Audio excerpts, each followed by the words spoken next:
Ladies and gentlemen, good evening. Welcome to yet another edition of the Lambom Show. It's Monday, May 24th, 2021, and we are continuing our series on African immigrant men and relationships. Today, we are handling one of those very, I call it difficult, very common topics, but which ties into the conversations we have been having for the last couple of weeks or the last couple of months. We are talking about insecurities in relationships, the unspoken toxin. So if you have followed this series, what we have been trying to do is identify problems in relationships amongst African immigrant men, and that's a very generic term, very general, and deliberately so. And what we are doing is because we are two men here, we are trying to look at the problems from our perspectives, even though our audience is often made up much more of women. But the issue we are trying to do is look at what are the problems and try to come up with solutions. And I'm grateful to a member of the audience who suggested that we focus on the insecurities in relationships. It's a big issue. Um, if you are not secured in yourself, and very often, I mean, I'm sure BK is going to get into all this, describing what do we mean by insecurity in the first place. And just again, as usual, I get on with some teasers. I'm looking at the fact a man who is constantly calling the wife while she's out at work, or has to drive to the job site to be sure that the wife is at work. She's out for a party or with friends, he has to call her on video to ensure that she is actually with friends and she's not doing something funny. Okay. Or you find people who have, wired their homes, their cameras, listening devices, you know, kind of a police state in a marriage or in a relationship. Or you find yourself, doing certain things that are out of the norm. And again, you're wondering what is happening. And we are saying we want to look at this from the perspective of insecurities. And we are looking at it from the perspective of a man who is engaging in doing these kind of things. What is going on? Why would you be checking your wife's phone regularly? Why would you be calling her on video? Why would you be listening to a conversation? Why would you put a camera? Why do we imprison ourselves? And we think that these insecurities are issues that we need to tackle in our relationship. And it may not come out this way. It may not be, you may not be guilty of any of those. Guilt is a word to use, but it's a time for us to self-examine ourselves, okay, and look at it and ask, how insecure am I in this relationship, and how can I work on myself in order to, become a better person to get in a relationship? There's something that BK talked about yesterday. I mean, one of the things he has mentioned all through is you have to show up, and how you show up matters, because how you show up determines the outcome of the relationship, and that's a problem. And so, without taking up BK's role, we are going to focus on insecurities in the relationship. And BK, welcome. Thank you, Lambert. It's always a pleasure. How are you today? Thank God I'm alive. It's a wet day in DC. You can hear the rains, and I'm happy that the rains are coming down, but thank God. How about yourself? How are you? Likewise, in the UK, it's been pouring quite heavily here, and again, it's okay. Like I say, always two kinds of events: the ones that are going right, which we celebrate, and the ones which we are putting right, which we anticipate celebrating. And if we can keep things in the streets and narrows that way, by and large, they work out. Great. So let's get into our topic of today. I mean, insecurities. Let's get into it. What do you understand insecurities? And I want you to cast that within the framework of a conversation we have had here, because we have talked a lot about vulnerabilities. isn't it? Yeah. There needs to be a distinction between that. But first, just focus on what your understanding of insecurities are and how we can now break this down in these relationships. So insecurity is it's a relatively simple term with lots of lots of ramifications. So insecurity is anything that makes you or I uncomfortable within the context of a relationship. What I find interesting is the fact that the relationship in and of itself is not the reason. It is not the reason for people's insecurities. So we come into that situation, we come into that space already insecure. We come into that space vulnerable. We come into that space with certain expectations, which, when not met, trigger different things within us. They trigger our fears, they trigger our trepidations, they trigger our worst nightmares, and then force us to deal with them. And this is pretty much the point at which we start dealing with these, where we meet and we greet our insecurities. And for the most part, these are things from experiences from the past that we never really dealt with, conflicts that were unresolved within us. It may stem as expectations. So, what environment did we grow in as a child? What did we see? What did we make of what we saw? What expectations and or inferences did we draw from these situations growing up? Now, you come to a certain point in life and you're asking yourself, and this is usually subconscious, you get into a marital home and you're wondering, you're unconsciously or subconsciously comparing notes. Is your view of the marriage or the relationship for what it is today what you expected and or anticipated it would be? Because there are lots of conversations that do not get had prior to getting married. Two people come into this enterprise, so to speak, into this relationship, into this association, and each one has got their own agenda. Each one has their vision, a certain perspective of what it should look like. And if it's not happening in that way, then they try to control. So, insecurity is anything pretty much that leaves us feeling uncomfortable, anything that feels us leaving, thinking we're not enough, anything that leaves us feeling unappreciated, undervalued, anything that takes away our power, anything that puts us in a vulnerable situation, in a vulnerable position. So that is what insecurity is by and large. Anything that breeds and breathes fear into us. It then finds expression in our in the way that we show up, in the way that we engage. And I think by and large, if you ask me, it's always a very good thing. Now, feel free to chime in as well. That way it doesn't feel like I'm talking all by myself. But it's always a very good thing because from my perspective, I think relationships are grossly misunderstood. Marriage, for one, is grossly misunderstood. See, people think you need to be ready in order to get into marriage, pretty much like So, age. BK, before you push on, because I think you are already going one step further. Now, you said a couple of things there. It's about power. It's about control. When you start feeling that ground, and I think something that we addressed at last week's session was about expectations. What are your expectations of this relationship? What are they? Have they been clarified? And I love the term you use about agenda, because we each come to it with an agenda that we don't share with the other person, and we expect the other person to be a magician to, kind of, I mean, if you have ever gone on a dating experience and you feel that the girl should just understand what you are trying to do, and she's saying, I want you to tell me. And when she starts telling you, I want you to tell me, she already knows something, but she wants you to express it, isn't it?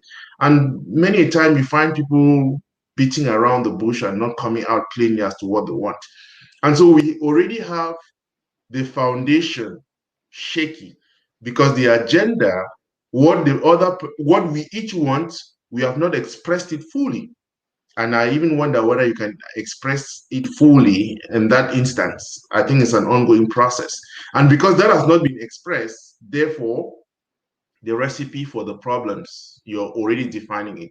So again, how much of that agenda do you clarify from the get-go, or do you just build the agenda as is there something that you already determined from the get-go, or there's something that along the lines you pick up and build that piece as you go on? So it's an interesting question, Lambert. There are no fast and hard rules. Two people come into a relationship. Ideally, you would want to think they would have had a conversation. Where are they in their lives? Where are they going? And how do they get there? What do they need in order to get there? As opposed to the couple who just stumble on each other and decide it's time to get married. So they're getting married because they've come to a point where they are both of age, or one is of age, and they feel they can now take on a wife for whatever reasons, and so they jump into this enterprise again, like we already mentioned. They jump in with all these expectations which have not been communicated, and they find their way. So there is no right or wrong, because it is a journey and it doesn't matter where you start. The important thing is that you get to the finish line. And the journey in and of itself is the destination. So you don't really get to that finish line. And the question is, how do two people handle that engagement? How do people interact in such a way that they ensure that at all times the whole is greater than the sum of the no the sum of the sum of the interacting parts? Does that deal with that, or should I carry on? So great. I love the fact that the journey is the destination, isn't it? So we get on and we all are looking forward to this. But I think that there are like building blocks, and there's no right answer and there's no wrong answer. But I really believe that, again, if you want to be concrete, the person, the African man who leaves the UK and goes to Nigeria to get a wife, having left lots of things around, what is his agenda? Okay, what is it? Why is it that the person is leaving the UK, his environment, where and going abroad to get a wife? What is he looking forward to? Because again, when he brings over the wife, he starts thinking that I have done all these things in order to bring you over, and then now, to your point, he feels as if he's losing control, isn't it? Because he brought the woman over, therefore he has control over the woman. And when he starts feeling that he's losing that control, it becomes an issue. And it's vice versa, isn't it? Because the woman who goes abroad and brings over a man is like, hey, this is not Africa, eh? I am the boss here.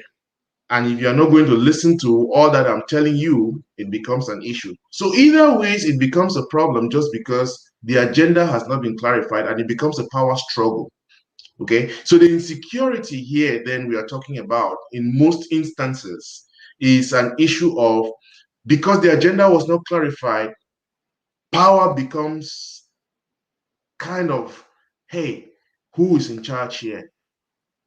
And what started off as some benign, some love seeking thing ends up being a recipe for disaster. Do I get that right? You absolutely get it right. Now you see, you're talking about love again. Nothing means anything until we give it meaning. So different people will define love in different ways, and that is another tragedy. For some person, like you just said, love means, oh, I got you, literal from the dumps. I'm giving you a life. Therefore, you need to pay allegiances to me.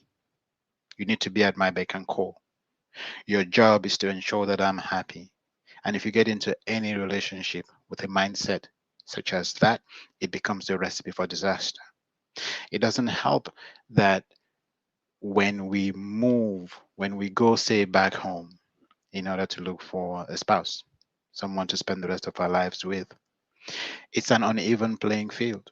depending on what kind of relationship we're talking about, depending on where these two people are in their lives, their social statuses, and so on and so forth. If you're bringing someone who doesn't know anything about life abroad, if you're bringing someone who has not really experienced life, you're bringing someone who is not yet independent, obviously your experience of that person when they come over will be completely different. But then as they grow, mature, and become quote unquote emancipated, find their feet, and they can make and take decisions for themselves, the dynamic will start changing. It will start shifting. They won't even realize that the dynamic is shifting and changing because it'll be a gradual process.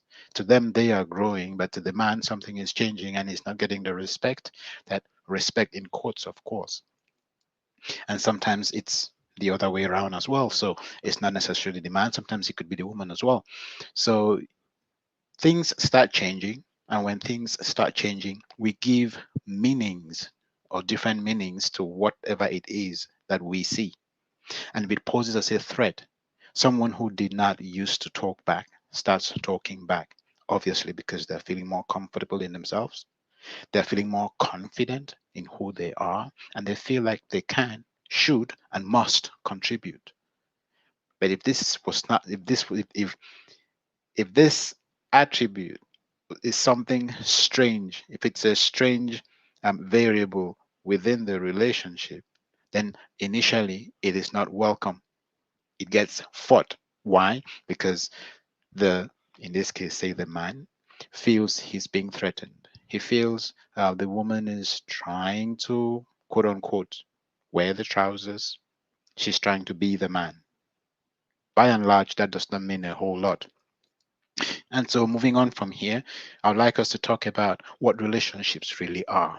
You see, because when we talk about all these, when we talk about these misunderstandings, we've already identified the fact that it starts with the individual, and the relationship is just a thing that brings out whatever vice, whatever shortcomings, whatever inconsistencies, whatever conflicts a spouse carries within them, issues that have not been dealt with, issues that they are struggling with, and they may not even know that they are struggling with these particular issues. And because it would typically be it would typically be challenges that they have visited in their past relationships. So it will not be the first time that they're going through this. And so you go through life avoiding some of these challenges, avoiding having to deal with yourself, making the other person the problem until you get married. And so at the point of marriage, what are you doing? You're looking for the person who hopefully has not got any of the things about you or any of the things within you that you have all along strayed away from and ran away from. Not all the things you have not wanted to really deal with. Because in every relationship, you will be challenged. Every single relationship you are in, once you start engaging and interacting with people, they will challenge you. And this challenge usually is to get you to a point where you grow and you become better. And whenever you resist growth, there will be conflict because communication, there'll be a breakdown in communication. And once there is a breakdown in communication, everything starts going downhill. So again, to come back to the original question, so we can wrap it up at this point and then see where we're taking it moving forward. What is what are these vulnerabilities? What is a vulnerability? Is that what it was? Was it a vulnerability? What was the word you used? No, so I mean, originally we said the difference between insecurities and vulnerabilities because we are definitely always going to be vulnerable, but we don't how to manage Yes, that. And exactly. if I understand you perfectly, it doesn't matter. The vulnerability doesn't matter. It becomes an insecurity on the depending on how you manage it, isn't it? So Absolutely. I could be vulnerable, but which is an important point you made here, and I want us to focus a little bit before you go on to that. Managing change, the changing dynamics within a relationship is very, very important. And let's take the most basic between two people when there's a baby, a third party to eat. How they manage that becomes an issue. For some people, the woman now feels that, okay, I've had what I want. This thing is not working now. At least I have a baby. So I can do, isn't it? You find that. And the issue is not that the woman is saying that if the other person is not coming on. No. How I manage that is to see that women will be attached naturally to the baby, isn't it? They will spend more time with the baby and all that. How I manage that change is important in order for that vulnerability, because what? The baby is seeking for attention, the man is seeking for attention. Both of us are seeking for the same attention, isn't it, from the woman? Again, remember that we are talking in this context from a man's perspective. That's what we're doing here. Mhm, mhm. But how I manage my vulnerability could become an insecurity. And it's not just about a newborn baby, because these insecurities will also play out in couples trying to outsmart each other or outshine each other over children. Who likes the child better? Okay. These again are issues of insecurity. So again, the basic factor here is there is no, and you put it even so well, every relationship is going to challenge you. How you deal with that challenge is what makes the difference between a vulnerability and an insecurity. Do I get that right? Yes, and these words can be used so obviously. Um, being vulnerable is the one thing you absolutely need in a relationship. When your vulnerability manifests as an insecurity, that's when we have a problem. Because vulnerability is the thing that makes you acknowledge your partner. Vulnerability is the thing that makes you realize that you do not have all the answers, and that is why you got married. So the union was not about you lording it over your spouse. It was not about you commandeering. It was not about you saying jump for them to ask how high. And that is where growth really starts. When you come to a point where you're at the end of your rope and you realize that your spouse is a contributor. They are a partner, not a subordinate in that relationship. You may be the head, but both of you are engaging on an equal level. It is true that when it comes to if for instance a judgment call has to be made, then the man and there is a and so a decision needs to be made and there is a conflict and someone has to call the shots, then the head of the family, it becomes their responsibility to do that. We acknowledge that, absolutely no questions asked. But it is always important to realize, again, to come back to the whole question of vulnerability. Being vulnerable is about showing your weaknesses and allowing your spouse to help you grow in those areas where you are weak. And that is what the relationship is really all about. And that's why I said um, it's important as well to actually define relationships, because if we don't understand what the relationship is from the get-go, then we give it different definitions, come into that enterprise, and realize that our model of how we saw and understood the concept of a relationship is in conflict.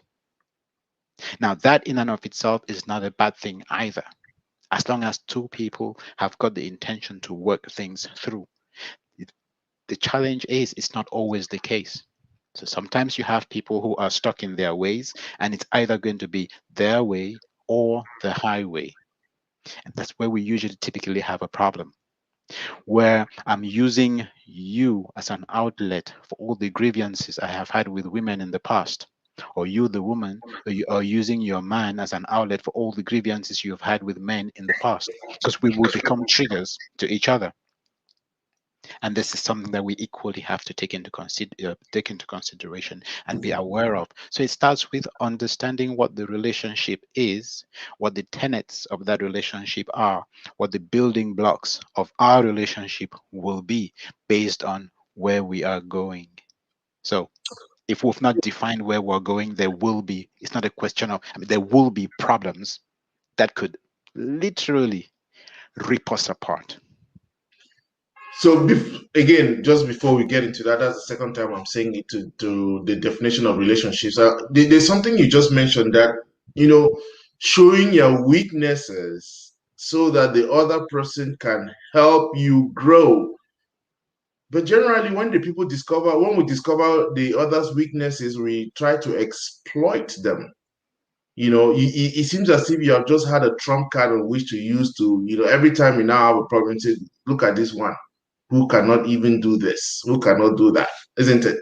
So again, that is when a vulnerability, because at that point where you have shown a vulnerability and the person thinks that by you demonstrating this vulnerability has had your trump card and they can use it against you at any time, you now fall back and have to fight back. And so again, within that circumstance, does that become an insecurity when on your part you acknowledge the vulnerability, but the person is now using that against you until you now develop defense mechanisms in order to fight back, because especially if it's the man, isn't it? If you discover that the weakness, you have opened up and shown up your weakness, and the other person is using that somehow against you, you literally fold in. Okay, so how do you handle that situation? So that's an interesting question. You see, you've just talked about what is an opportunity, because every event, every occurrence, every experience is a double edged sword. You can use it to grow, or you can use it to cut yourself in two. So, what is happening here? You've expressed, or you've shown, you've demonstrated, you've shown your vulnerability, and it's being used against you. Now, if it's being used against you, obviously there is a reason for it. Let us plow back. If you were dealing with a child, see, because when you say it's used against you, all you're saying is you feel disrespected by the way you are treated. And sometimes this person is not necessarily, and don't forget that sometimes we assume that someone treats us a certain way because of that vulnerability that we expressed. Are you with me so far? Yes, I am. Yes. So there are times when someone would berate us directly because of our vulnerability, and there are times when someone will, in exercising their own vulnerability, cross us, and they would leave us thinking they are behaving that way because of something that we told them, and so they think we are quote unquote equals. They think they can now talk to me in any way, shape, or form, or anyhow, because I have got this weakness. And so they believe they're better than me. But then what happens to the person who is really out to grow, to build and nurture that relationship and to take it to where it needs to go?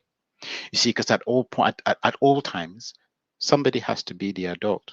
So if you berate me because I exposed my vulnerabilities to you, and I ask you the question, so what exactly are you trying to achieve? Why would you talk to me the way you just did?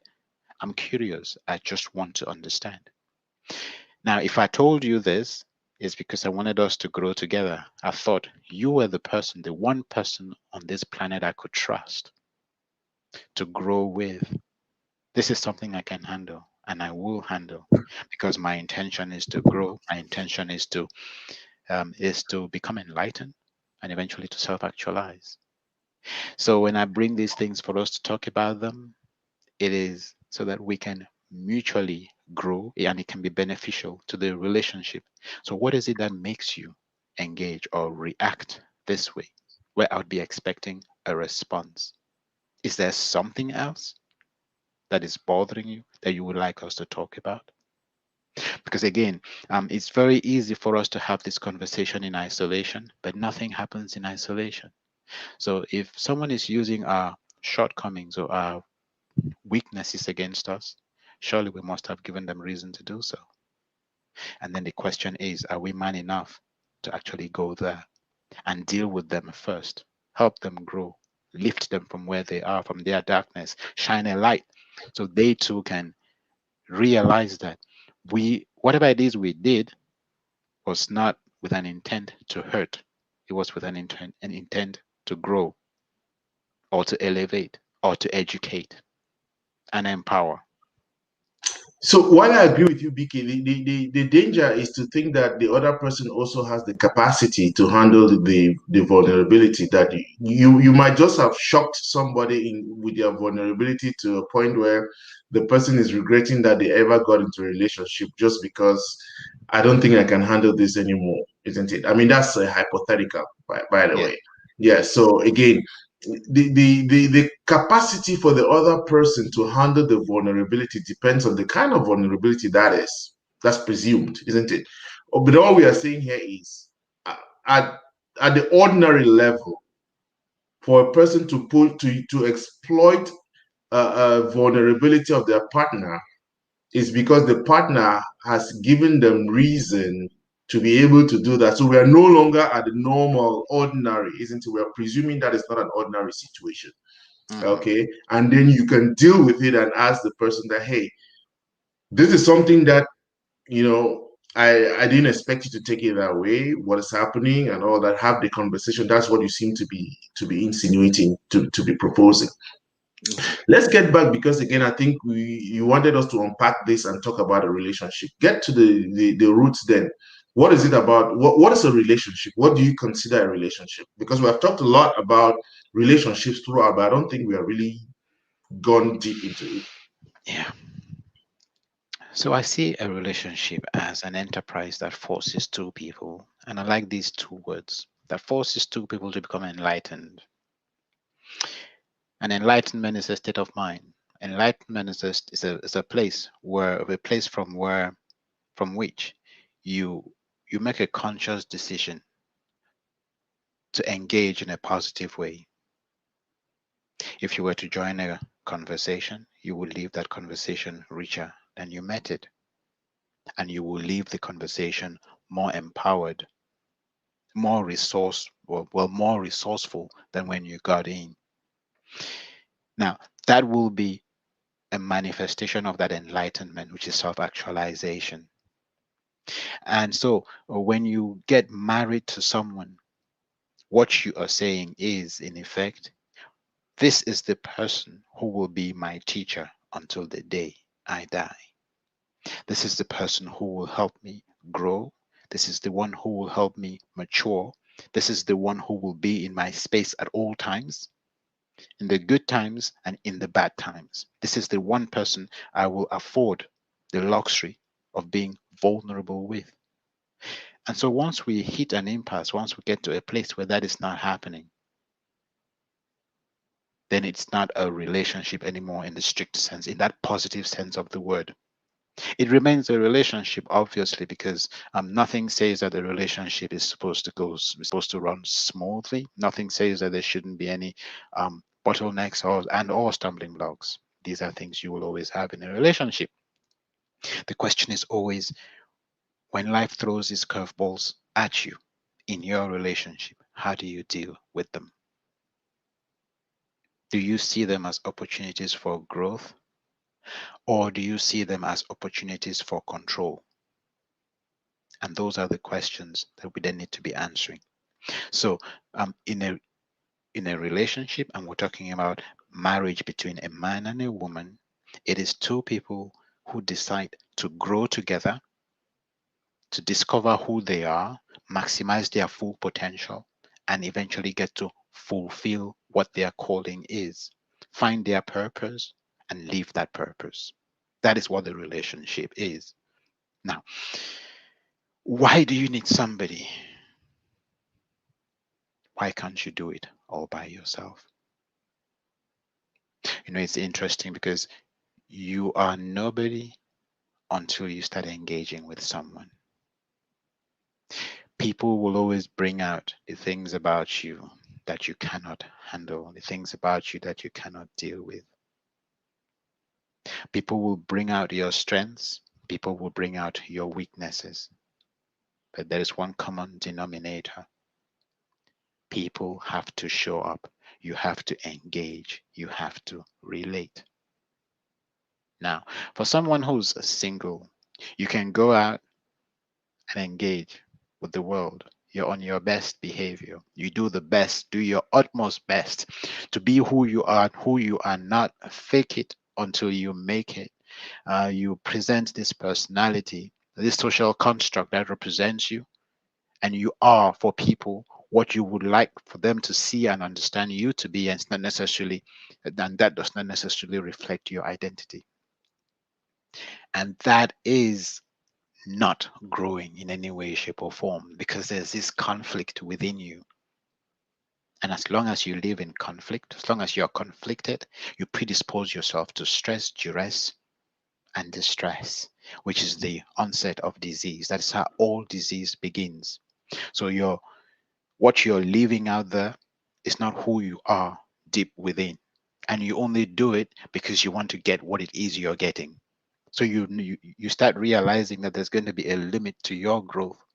Now, when you come home to the person who's in your space 24/7, there is no place to run to. Those weaknesses, they get to see. Your strength, they get to see, which means both of you will have to decide how you deal with your shortcomings. Are you going to make them out of bounds? In which case your relationship stagnates because there's a point beyond which neither of you will go? Or do you put everything on the table and you express that vulnerability and you come to that accommodation? So a proper relationship will always have values. Two people will agree on what the values are, what the modus operandus is in that relationship. What are the terms of engagement? What do we allow in this relationship and what don't we allow in the relationship? It doesn't mean that the things that you agree not to allow will not happen. They will happen. But when they do, you can then go back because you've got a frame of reference. You can go back to say, all right, this is what, okay, this thing happened. We had agreed it wasn't going to happen. Why did it happen? How can we ensure that it doesn't happen again?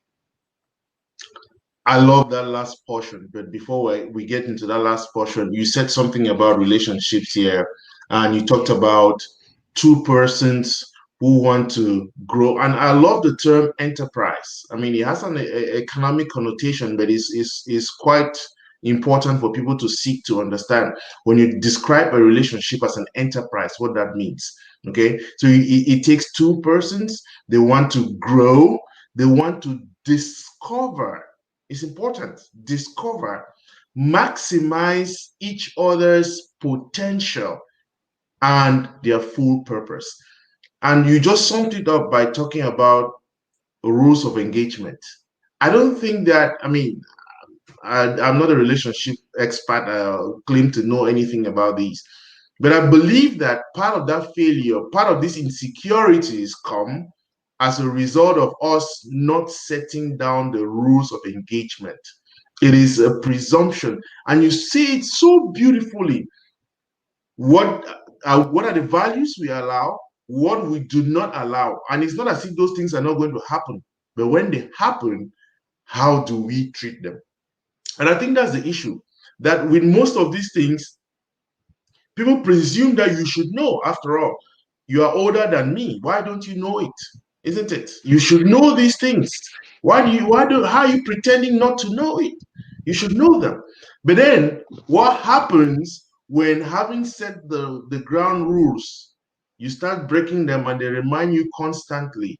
That is where the problem, I mean, in my opinion, too, that's where the issue comes. So where do you fit in? Where do you fit in the call them the insecurities? Where do they come in? Even to sit down and set down the rules of engagement, you can find that the insecurities will come in because who determines who is going to, this is what I want, this is what, so we need to come do a Venn diagram, A, B, then C is where we now set that up. And where you are unable to set the Venn diagram, what happens? The insecurities. Yes. So the important thing about values and principles, the scruples, when you are in a relationship is the following. They are they are more, I don't want to use the word spiritual. I'll stick to the term values. Say for instance, you come to I would just like to stray a bit and give an example. If you come to a red light, you stop. Is that correct? Of course. And if it's green, you go. And you just understand that that is the way that particular um those are the terms of engagement. So what are the red, the green, and the amber lights in a relationship, for instance, when we're talking about values? So it's all conceptual. If we talk about unconditional love, for instance, you notice we're not whittling it down to any specific engagement. We're not narrowing it down to a particular task.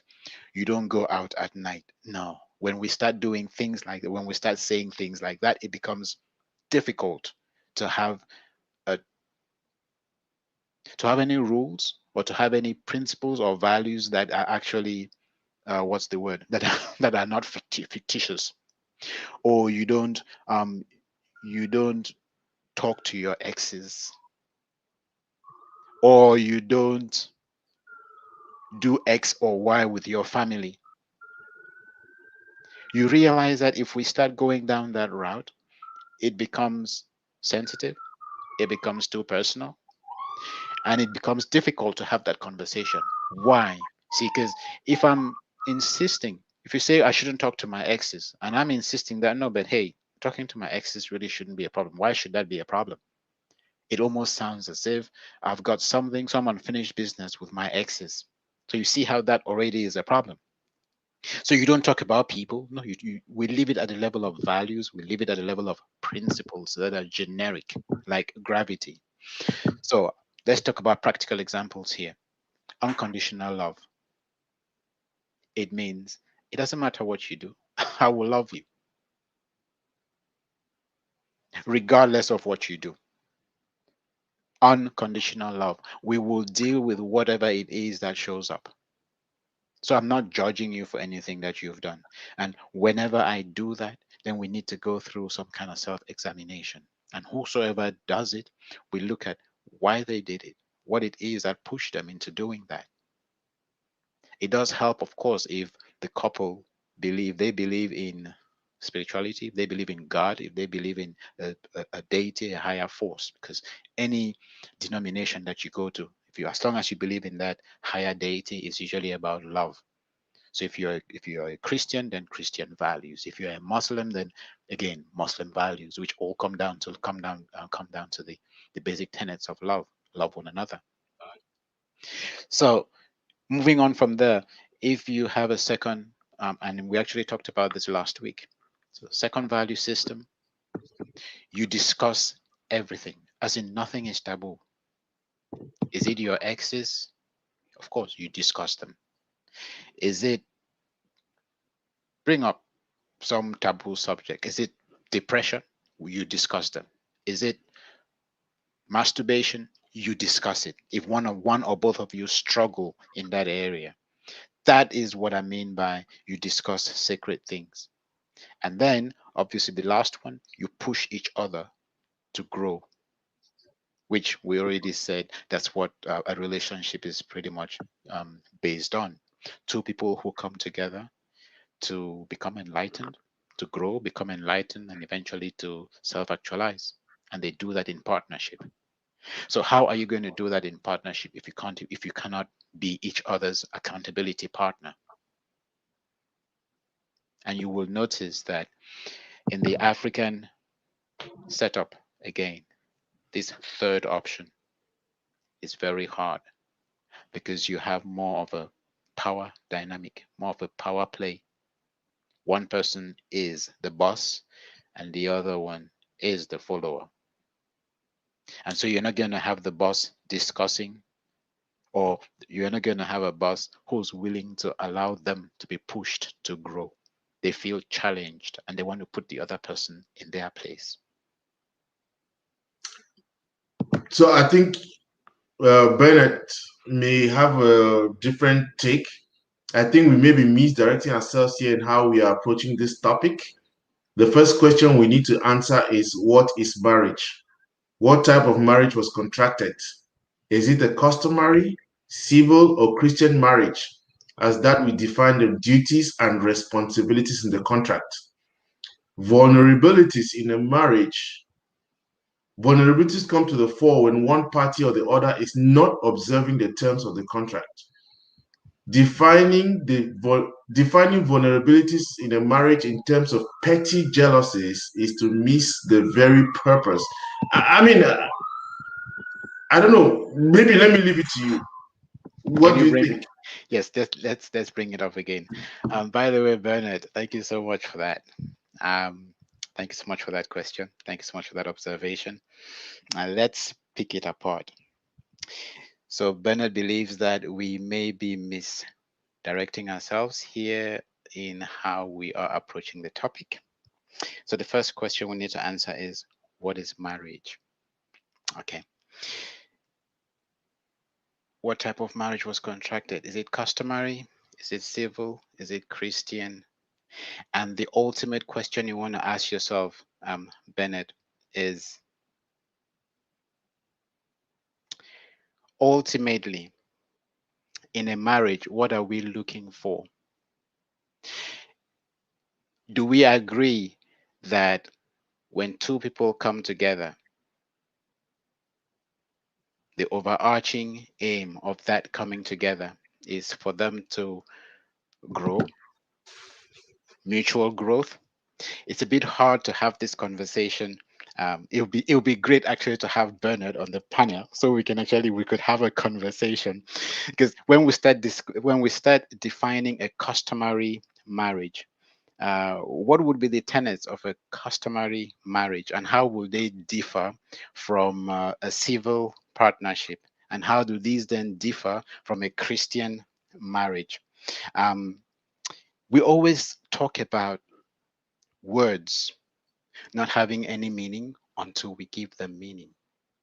So when we let's come back to the traditional marriage in the strictest sense of the word, where hypothetically speaking, and you gave me this example, Lambert, and you did say uh, in the diary setup, where a man gets married to a woman, pays the diary, so to speak, and that woman becomes, quote unquote, his possession, an ornament at home, a servant, so to speak. She's supposed to be at his beck and call. It then begs the question. I believe this is the worst case scenario, Bernard. So let's work with that one. It then begs the question, do we know of any marriages defined within this context, with this configuration, that are thriving? If we were to do a census, if we were to look at all marriages that have this connotation, that have this definition, that are defined around this framework, and have this fabric as their mainstay, how do these usually pan out? How do they play out? When I go back, when I go back to the African context, I remember a lot of our mothers who actually grew up in these kinds of scenarios, in these kinds of situations. I'm talking about lots of aunties that I know of, friends as well, who were in this situation. Yes, grandparents. Yes, all of our grandparents. Yeah, pretty much most of our, exactly. And you would notice that you have a common thread in all these marriages. We are only in it for the children. Bernard, would you agree? Let us start there. So, if we agree that this thread is very common in these relationships or in these marriages, it then begs the question, worked well if you see how well we turned out. And the big question is, did we turn out well? Did we absolutely turn out well? Okay. So, BK, by the way, let me say something here before we get it with Bennett. Yes. We are talking about relationships in general. Okay, we are not talking here about, there are many people who are in relationships who are not married. Okay, there are people who act for their marriage is some ceremony that happened and that's okay. So again, it doesn't, for me, we are dealing here with relationships and we Mhm. define relationships even in the marital context. It doesn't matter how it comes out. In the marital context, we are talking about relationships. Two people are related, and Bennett seems to say that he doesn't agree that the rules will be made up as we go along, isn't it? And I'm saying that yes, they will be made up as you go along. When you meet the woman and you start dating her, the rules are different from the day she comes into the house. There are new sets of rules, isn't it? When you officially get the document and bring her and all that, there are new sets of rules. When children come in, there are new sets of rules. So you make the rules as you go along, isn't it? Because each of these, the dynamics are changing. The rules, and I think that Bennett would agree that when you were in Cameroon, married in Cameroon, the rules were different. You got to the United States, the rules are different because the situations are all changing. What is remaining constant is the relationship, isn't it? That remains constant. But the rules of engaging that relationship, they keep changing with the circumstances. And you said it beautifully. These relationships will challenge us. And when they challenge us, even the rules that we have set, we're going to break them. The important thing is that what? How do you negotiate after breaking them is where the problem is. I just took that out, but continue your thought. Right. So I think it's very important that we nail Bennett's question to the T. Because when you talk about, yeah, what you've said is absolutely correct. I mean, in a relationship dynamic, you're dealing with people. The point I wanted us to address and to look at critically is, you see, because he talked about all these different frameworks of marriages. There is Mm-hmm. civil, there's customary, then there's Christian. So I ask myself, in the traditional sense of the word, strictly speaking, um, who who comes up with these constructs? Who determines these structures? And what is the agenda usually behind it? So if it is culturally inspired, and culture is such that the man is supposed to be an authority figure and the woman is supposed to be subservient, pretty much bowing to the man. If that is the culture, then you want to ask yourself, what is it that inspired that culture? And then what about, then you start looking at accountability and responsibilities. And this is where obviously the point that you made, Lambert, comes in. Well, it's paramount. It's very important because we're talking about two people who are looking to grow a community. We've already had identified the fact that the family is the smallest structure of society, which means if the family is wrong, if family goes wrong, then you can forget about society because leadership starts within the family. So if you've got a social construct within the family where the man is the know-it-all, which means he is not accountable to anyone, what he says goes. I don't know I if don't know that if is the that kind is of the kind of context context. Bennett was referring to, but these are the things we want to really address and pick apart, and not have to focus on what has been defined. See, because people, if you're growing up in a particular environment and those are the structures that exist in a customary setup, for instance, if that is the only vehicle that will allow you to get married, then everybody will get married through that particular vehicle. It doesn't mean that they subscribe to it. We can see it in the church, for instance. There are so many So different many different. denominations today. But where did they all start? They all started with Christianity. They all started as followers of Christ, the word, the Bible.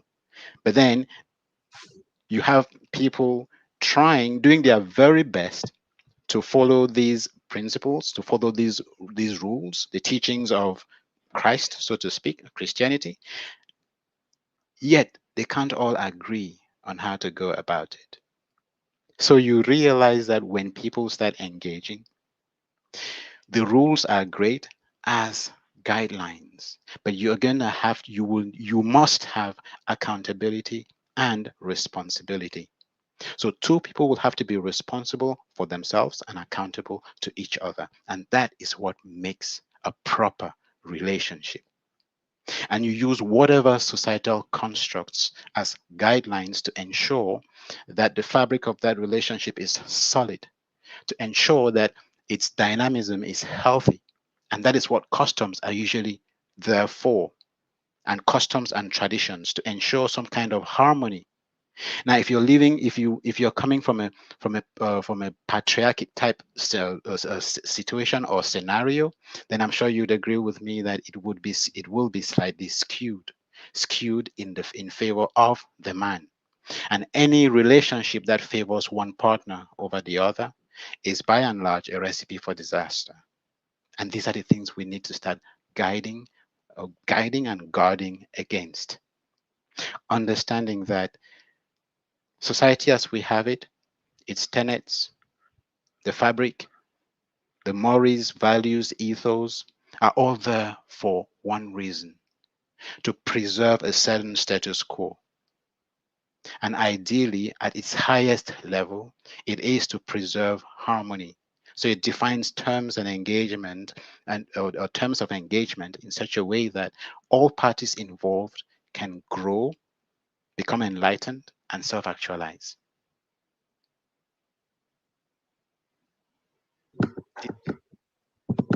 Bernard, okay, what So part of again, you see where he's going to, because this is Benner's point. Mhm. They, I mean, let me put this up before I get to that. They were there because they respected terms of their marriage contract. So again, once you define it in those terms of contractual thing, because I can guarantee that our parents did not sit down to have a conversation as to what the rules of engagement were. They were presumed, isn't it? Then you come to an age where you have to negotiate those. It's a completely different era. And that is why Bernard seems to think that they respected their terms, and that is why they stayed in their marriage. True. But what were those terms and how were they negotiated? Okay? And he seems to think we are parroting the Western approach to marriage. No, which has led to more divorces. What you mean by this is there were no divorces in our African societies. There were and there are. In our African traditional communities, there were divorces. There were. So I don't agree with that. Lambert, it's fine. Let's take it piecemeal. Let's deconstruct it, take it piece by piece. It's a conversation we're having, right? So Yeah.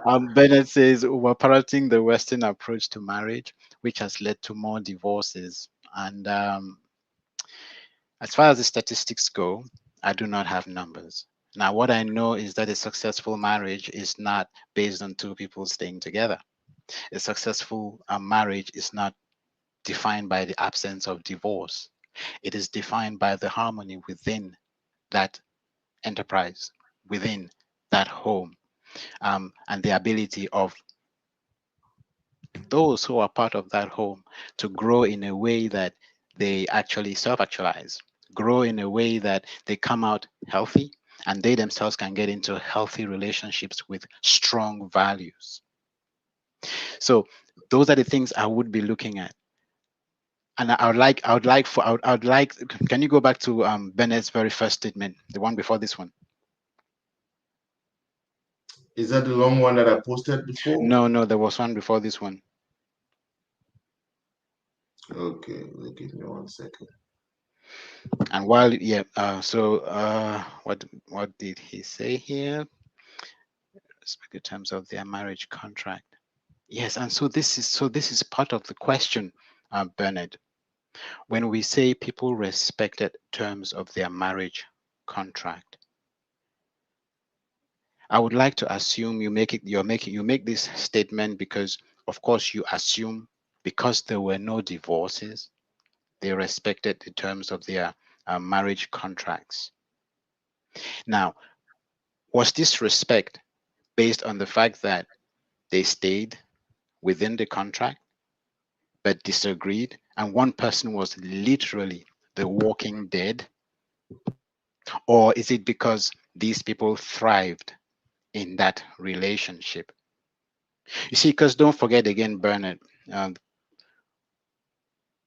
one of the things we may not be looking at, we may not be taking into consideration, is the fact that in some of these marriages, although they were skewed, especially the traditional ones, it is not every man who treated their spouse, for instance, as property, as that person who just needed to do, who did not ask any questions, who was subservient. And while that may have worked for certain people, because obviously, again, you want to look at the times and how the times move.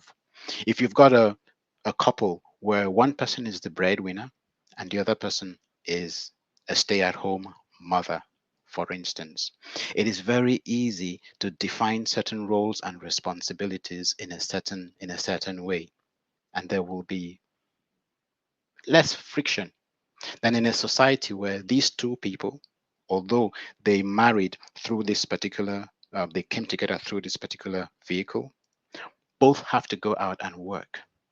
Now they are both breadwinners, and then they come home, and yet the woman has to do everything that a housewife would typically be expected to do. You start, I'm sure you would agree with me that in a context such as this, it becomes a little harder to abide by the customary definition of a marriage, which pretty much borrows from the tradition and the culture.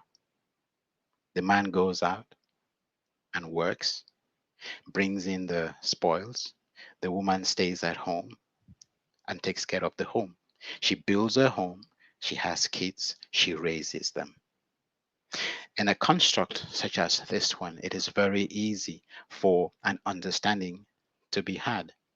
But then, if you have a woman who also wants to,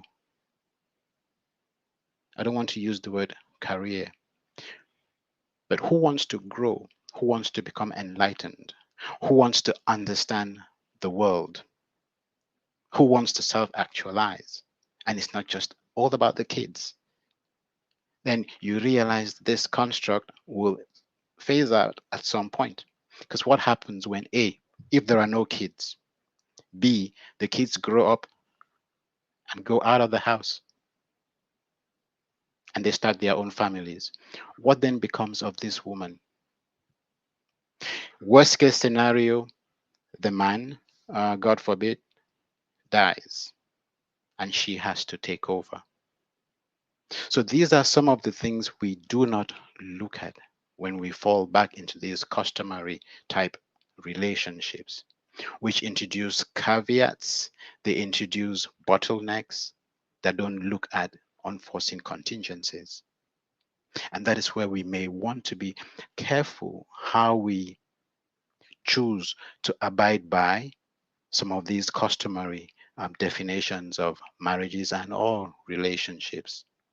It's always important that we put things into context. Look at horses for causes. Why was a particular relationship defined the way it was, or a marriage?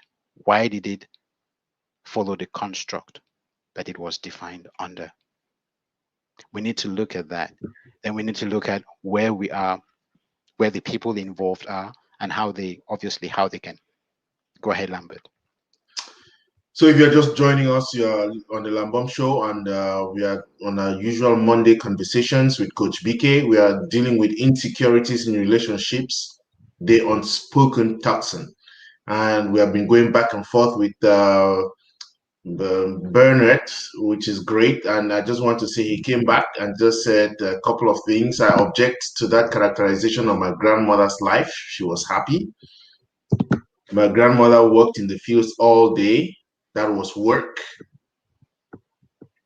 But do you have any, again, I think that the characterizations of the African society as though the marriages there worked because the people just observe contracts, like you have said. is too limiting a construct for us to go. And there's no going back to that society, isn't it? We are living a reality now that is quite different. It's quite a different reality. There's no going back to it. We can yearn for the flesh pots like the Israel when they left Egypt and they were going yearning to go back. There's none. We're living in a modern world. And what are the things that we can borrow from that tradition into our community, into our present lifestyle? Is a good thing, but I don't think one of them is going to be the construct of the man being the end be all and all. That's not going to work again. We need to come into a construct where, yes, what are the good things that happened within the construct of local community, customary marriage? What is it we can borrow from there for our current communities? It's a great conversation to have, but I don't think that one of them is going to be what Bennett is referring to. And I No, have Victor Take, the African traditions seemingly don't give room to hard, courageous conversations. Thank you. However, we have sold our birthrights and embraced modernized way. So we must strike a balance to avert rampant divorces. I totally agree. What do you have to say, BK? so can we just go back to? I just want to comment on Bennett's last statement. Then we can move to this one. Um, Yes. So Bernard says his grandmother worked in the fields all day, and that was work. I agree with you, stock, lock, and barrel. You see, and that's what kept Granny alive. That's what kept her. I'm sure she would have. I'm sure she must have struck about what 100. Work is healthy. It keeps us going. The question I want to ask: how many would boast of the legacy that your grandmother left? How many? So it goes beyond what she's doing in the fields. It's all about how she then gets treated back home and whether or not she has a voice. I think these are the things that would matter more to me when you're looking at two people who are in a relationship. Now, was she working in the field because she felt she had no choice? She was subdued. Was she working in the field because they treated her like a slave? Now, if she was actually happy in that engagement, then that is what matters to me, regardless of what two people have agreed with, regardless of what framework they got married through, regardless of the vehicle that they chose. If they are happy in that relationship, then of course, by all means, it will work and it should be lauded and applauded. It only becomes a problem when that vehicle pretty much aids and abates the alienation of that mutual respect between two people, where one person is coming under another person and the person they are under abuses them. And when they are abused, they do not have a voice. That is where we could have a bit of a problem. Let's move to the next one. So, the African traditions similarly don't give room to hard, courageous conversations. And I'd like to talk to that briefly. So this is pretty much tantamount to silencing one partner. So because if we can't even have the conversation, then we are suppressed and stunted in our growth because we do not want to be seen to be recalcitrant. We do not want to be labeled and possibly ostracized. Now, I don't know about the rest of us here on the forum or here on the platform, but I'm sure we would all agree with you would all agree with me that if you cannot suppress a child's spirit, because even a child will fight back if you try to transgress their spirit, how much more an adult? If you have something in someone that is dying to find expression and they can't express it because they are tied, straitjacketed by their customs and their traditions, they can't be the best that they could be just because of their customs and their traditions, because they married into a certain construct. What does that say of that society? What does that say of that particular tradition? See, because we all come We all come into the world and we have different gifts, abilities, talents, and capabilities. And ideally, we should be able to express ourselves to our fullest potential in all these different areas, notwithstanding the fact that um, the man would be the head of the family in a responsible way. So the question I begin to ask myself is, if we find ourselves in a relationship where one person can't really express who they are, they cannot be the best that they can be with the resources that they have, then what are we really fostering? If that wife actually could be a better breadwinner than the husband, because that is what it usually comes down to. Because one person is the provider, they tend to think they can shut the other person down.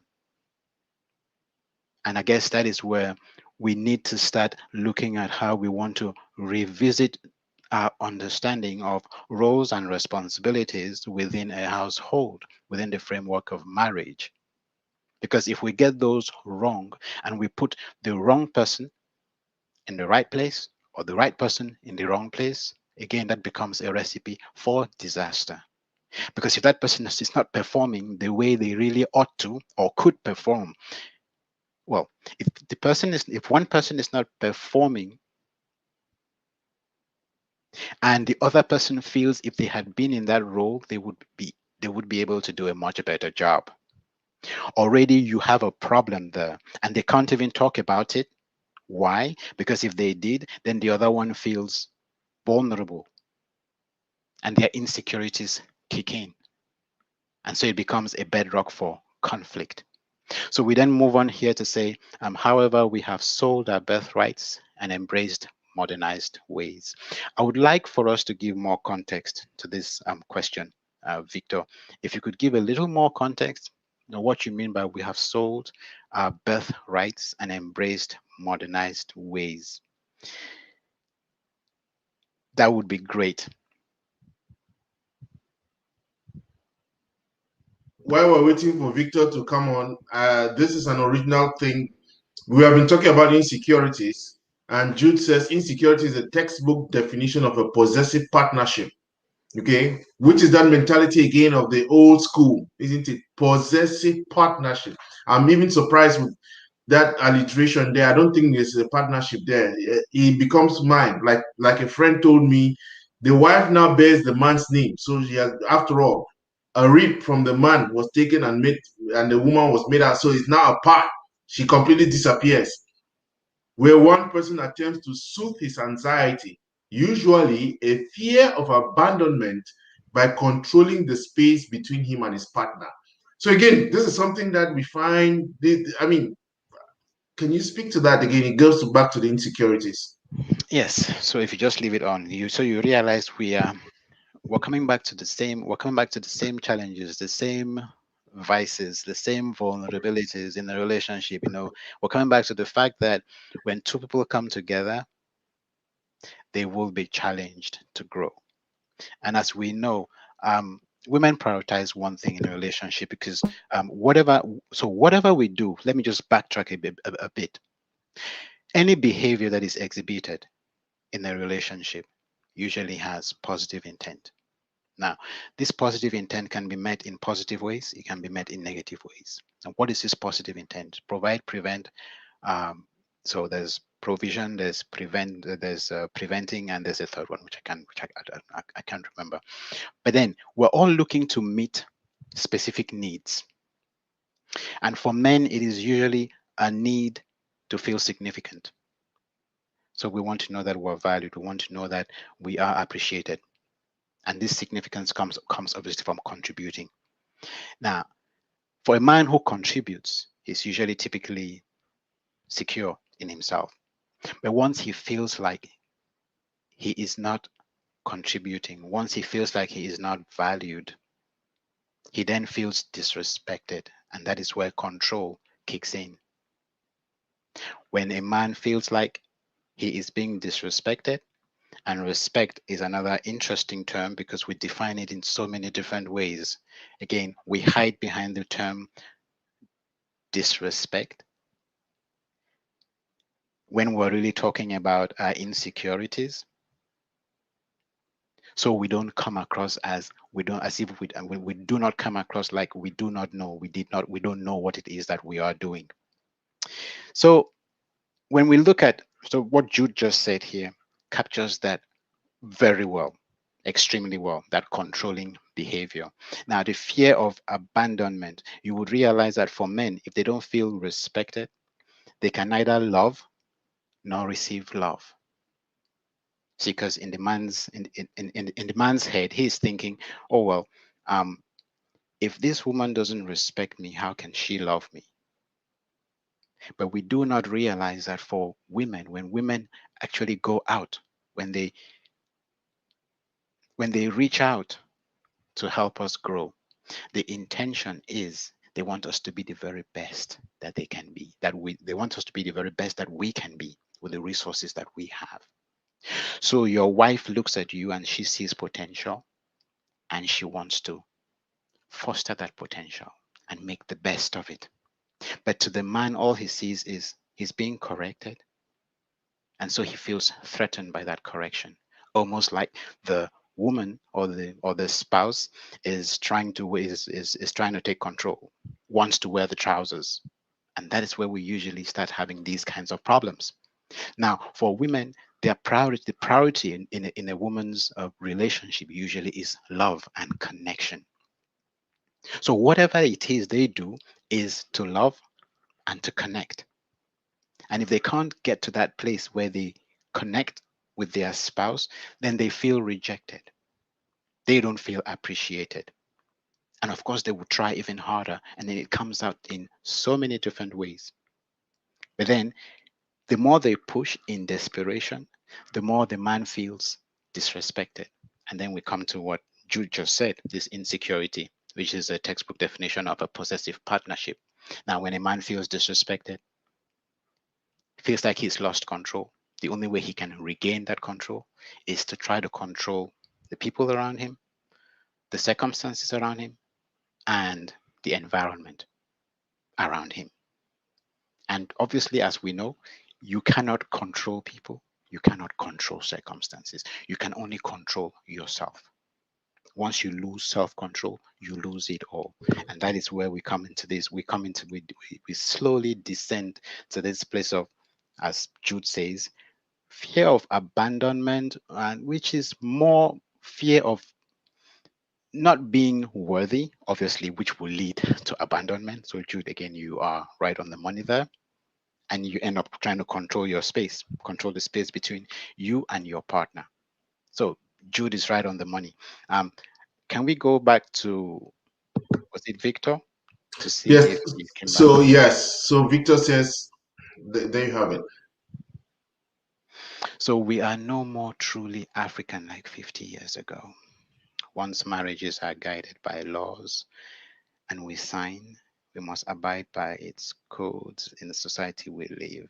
The marriage contract in Africa is slightly legally different from one in the USA or Canada.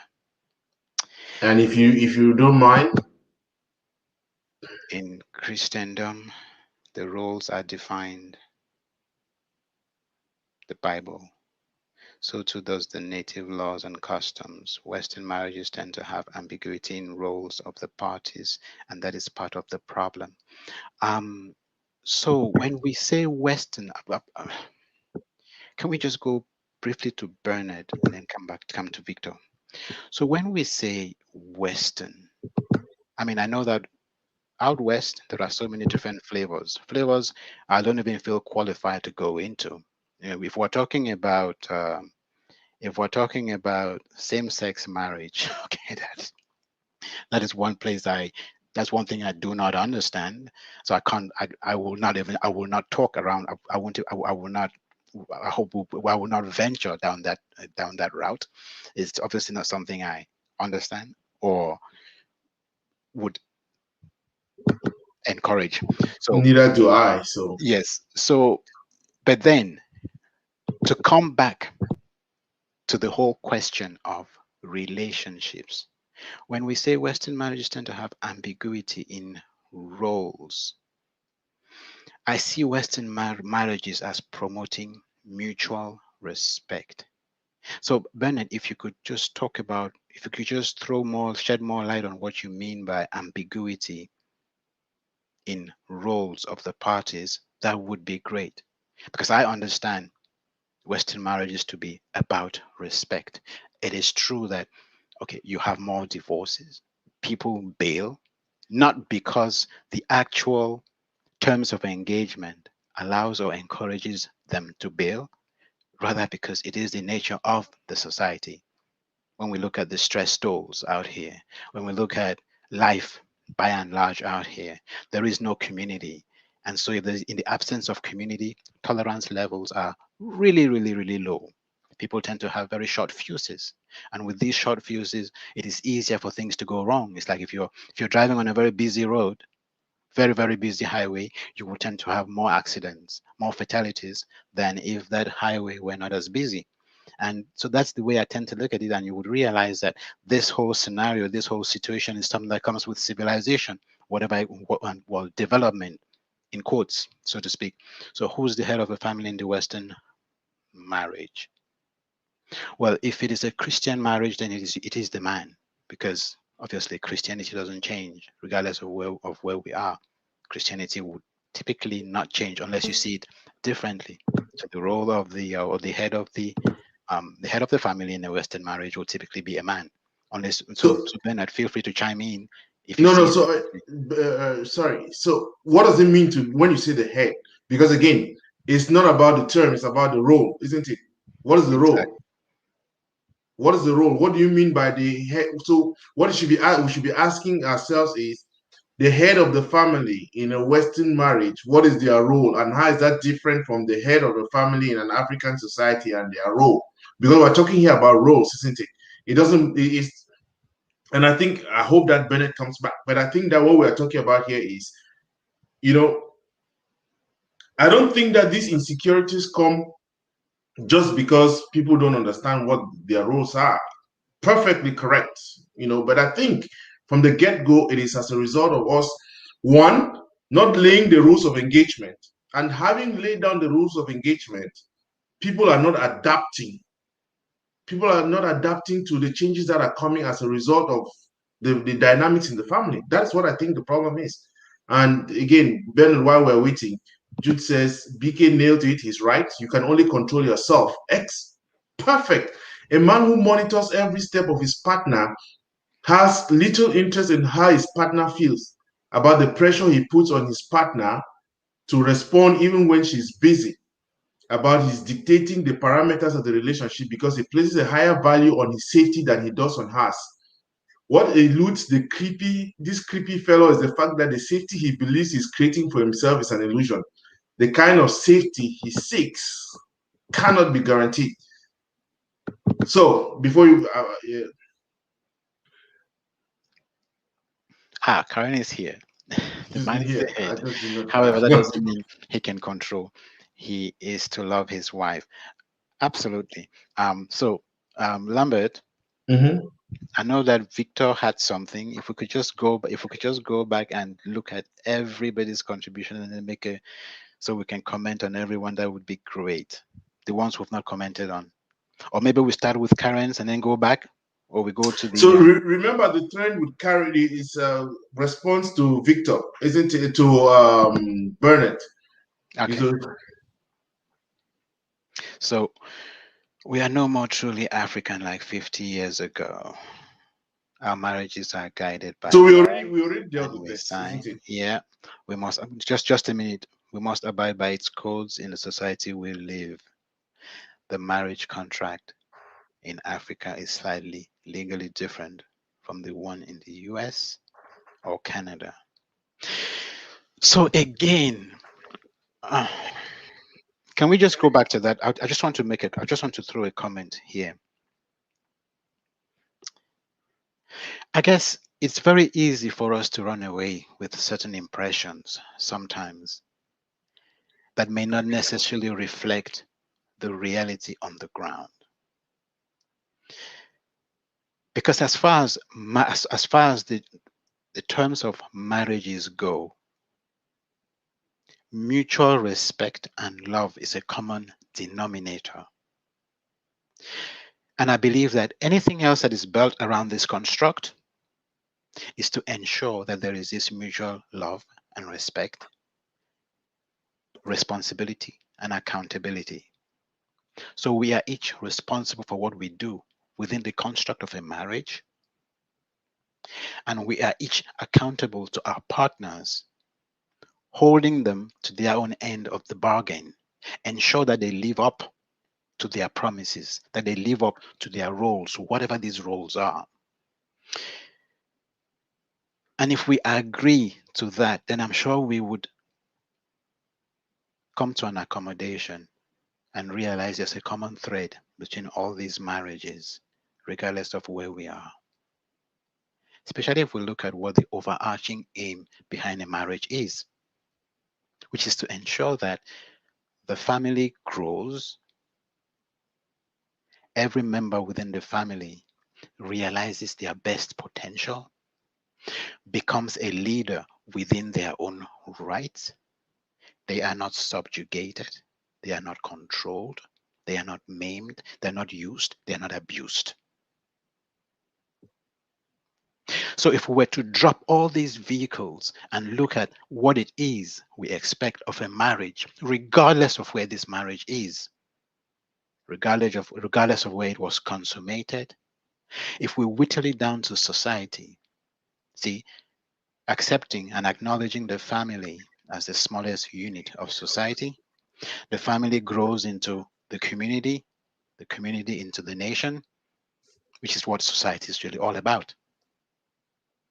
And so, if we're going to define marriage, it doesn't matter how we define it, as long as the intent and the purpose behind this definition is to ensure that everyone within that construct can, one, become enlightened, and two, self actualize. Then, of course, we are doing great. Going back to Bernard, can we just roll over to Bernard? Um,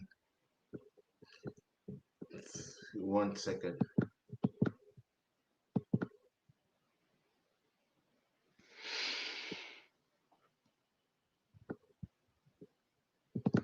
Was that the one about Christendom and Roles are defined in the Bible, so too does the native laws and customs. Western marriages tend to have ambiguity in roles. I think we already dealt with this. yes? So then he came back to say who is the Yes, head of a family in a Western yes, marriage, yeah, and we dealt with that. we Karen dealt says with the that. man is the head.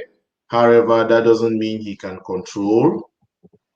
And this is a very important one as well, because when we say the man is the head of the family, we know that the Bible also says, and regardless, even if we were to put the Bible to the side, the man is supposed to love his wife,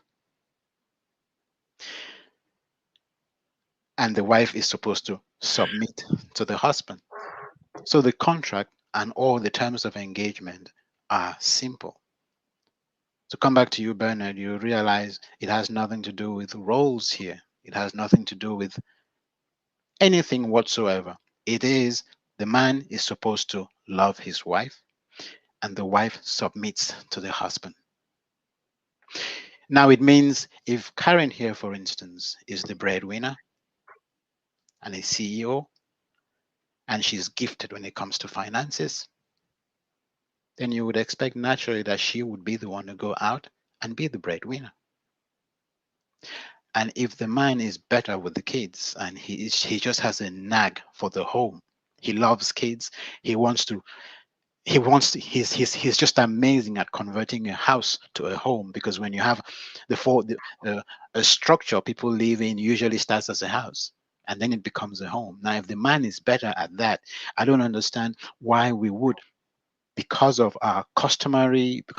customs, traditions, mores, and values that are by and large obsolete, which were defined in a certain way because back in the day, the man you had to go out and hunt, and it required physical strength and prowess. And so it was then natural that the man should go out because he was more physiologically adapted to that activity. So obviously he went out. And the female who's more adapted to nurturing, giving birth and taking care of kids, naturally stay at home and did that. At some point, as you would notice in that evolution, we confused going out hunting with bread winning. For bread winning, what you need now are brains, not brawl. You don't need muscles to go up, apart from those who fight. Obviously, it's a completely different ball game. But then you realize that if you are going to, if well, bread winning today is about the brains, not about the muscle. So the man can be head and still be a stay at home dad while the woman goes out to work. So this whole question of roles, and the reason I'm emphasizing a lot on this is so we don't get mixed up. BK, Yes. I'm laughing because your friend is on. And you again, while there are two other people that have made some comments, but since we are talking about, I'm sure Karen came back to say the wife submits to the man's love. But this is what your friend just said. The wife is supposed to submit to the husband. What primitive proposal. Did you look at the date? And before that, Philip had earlier on he said mutual respect and love is a naive presumption. You may as well get married for other reasons, including because I love her cat. So again, Philip Look, is very provocative with that, isn't no, it? I believe. I mean, Philip, can you expatiate on what you mean by that? Because I would look because I love her cat. Her cat is something that she has an attachment to, and because you want her, that is why you're doing that. But I'd like for you to expatiate on that. Let me come to my Bernie says when a man doesn't treat his wife as a partner, that is when he starts questioning who the head is. Okay. So Bernie says when a man doesn't treat his wife as a partner, that is when he starts questioning who the head is. All right. I'm just trying to understand that in perspective. Yeah. So I remember Bennett asked who is the head, who is the head within the context of Western marriages, and we kept saying the man is the head, and so she's reacting to that to say a man can only question who the head is when he's not treating the wife as a partner. Because if he, the man, were treating the wife as a partner, that question will not It arise. will not arise. Yes. Very smart.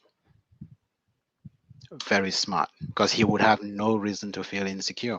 Marriage is a contract. There's no predefined role in a contract. The contract defines the role. So you find Burnett and Philip Archer agreeing on that, isn't it? 80% of Africans still live in rural areas where native laws and customs apply. So native customs are not obsolete. No, Bernard. So we're not saying by any way, so by no stretch of imagination are we saying anything is obsolete. Notice we're not focusing a whole lot um, we're not focusing a whole lot on customs, whether native or modern. We're focusing on what is going on within those inside those constructs. We're focusing on what how these partners relate with each other inside these constructs.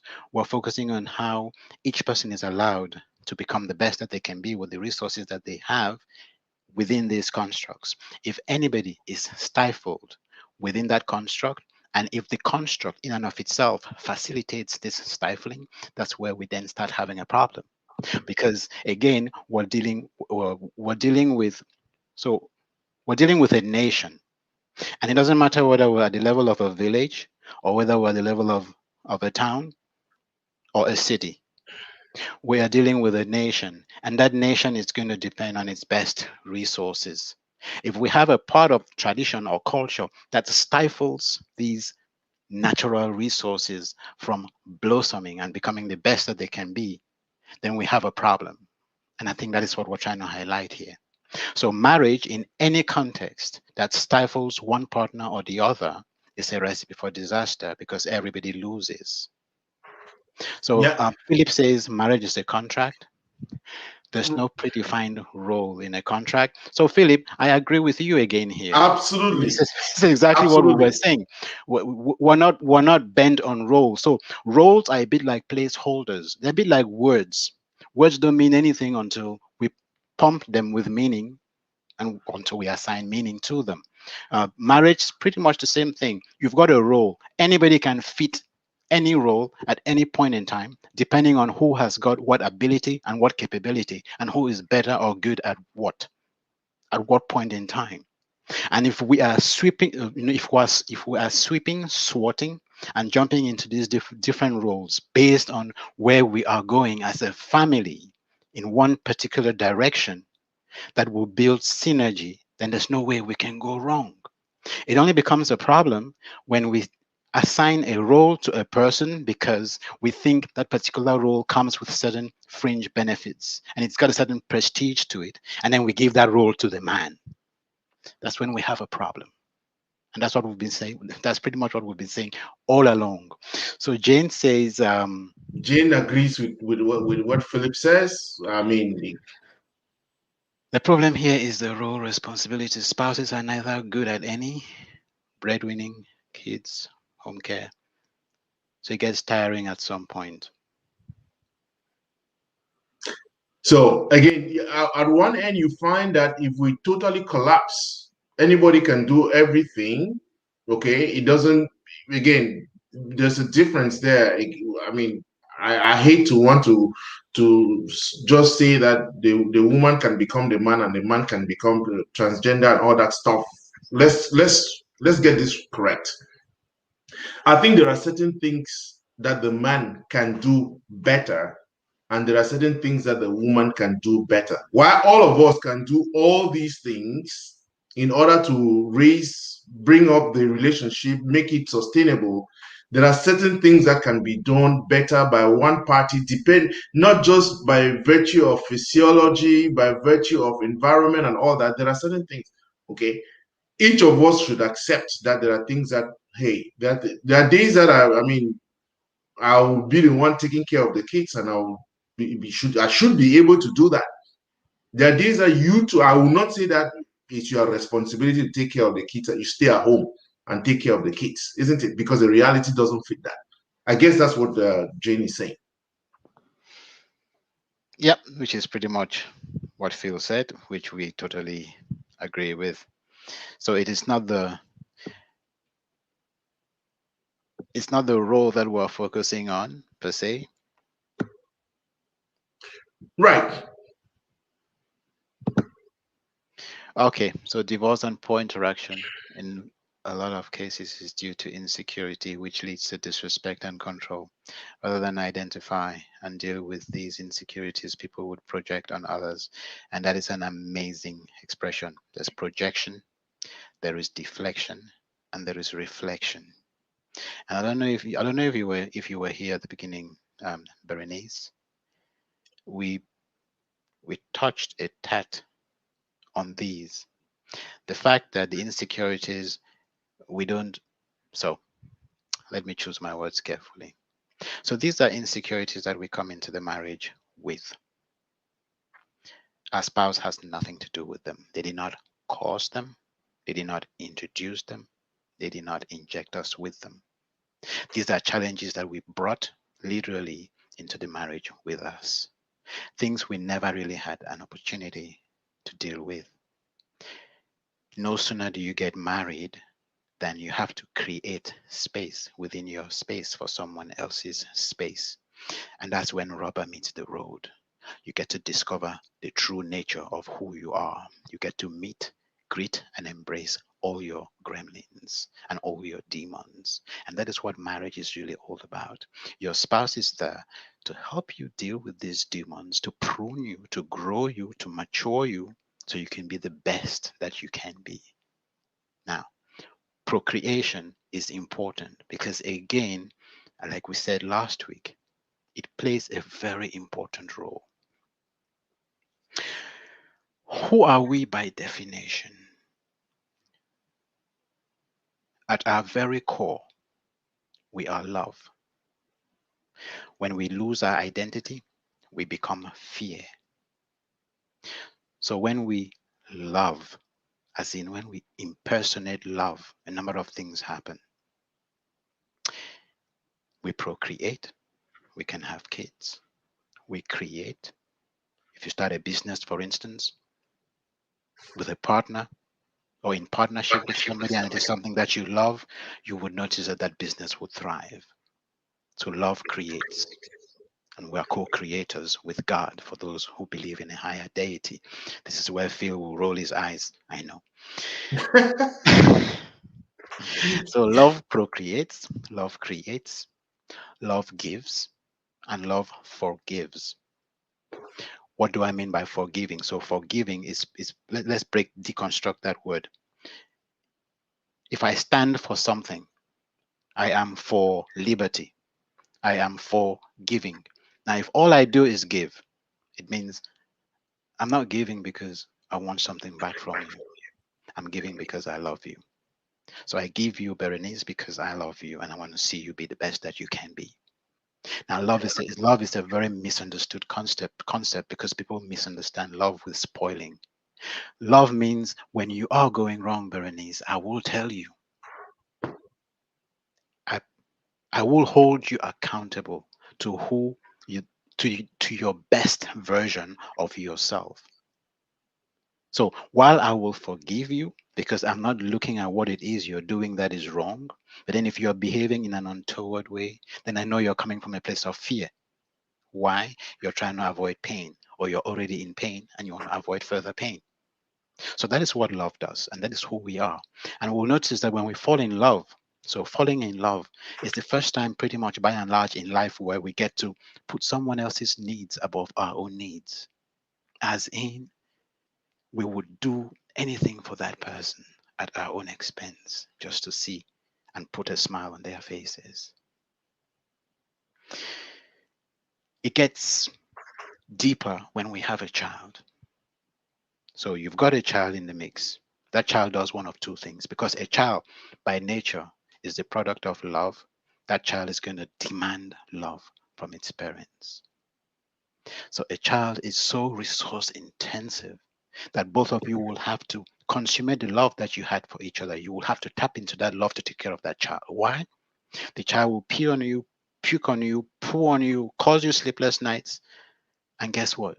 For people who truly love that child, they are so happy to meet that child's needs. So they do things for that child that they could not do for any other child, not even for their nieces or their nephews, or not for the neighbor's kids. So that is the point where we get to experience this whole concept of unconditional love. And that is who we are in essence, unconditional love and light. And that is the purpose of whatever it is we're doing when we are involved in a relationship, good or bad. The good relationships prosper us, they bring out the best sides of us. The not so good relationships expose our weaknesses. So it'd be a lot easier for me to identify and crucify my weaknesses in you than it would be for me to recognize them within me. So, what couples may not realize is that whenever one couple is pointing a finger at the other, chances are whatever it is they're talking about is a problem the one complaining has got within them. So they're simply, as you said, Berenice, very nicely put as well, they project their insecurities on the other person. And we do that a lot without realizing. Just as when we praise someone, what we're really identifying in them is something that we carry within us. So it cuts both ways. So Jude says repeated reference to the primacy of traditional African values is usually a refuge for our selfish interests. I'm yet to find anyone talking alluringly of that point in the time that humans served as pillows of traditional leaders during burial. So again, Jude, you touch on a very valid point, because we know that most traditional constructs were very patriarchic. That's the, it was so male dominated. The examples are endless. Women don't eat eggs. Women don't eat gizzards, and you name it.